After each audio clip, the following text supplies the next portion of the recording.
आता काय होतंय. 1 2 3 4. मला वाटतं महाराष्ट्राची संस्कृती एवढेच सांगते, हाच खेळ असा आहे की आपला जवळचा माणूस वरती गेलेला आणि त्याला सहकार्य करण्याच्या भूमिकेतून भगवान श्रीकृष्णांनी केलेला हा खेळ.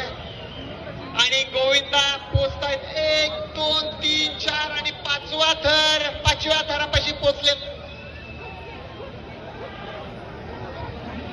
पाहूया काय होतंय. आणि गोविंदा पोचलेले आहेत 6व्या थरा. 1 2 3 4 5 6 आणि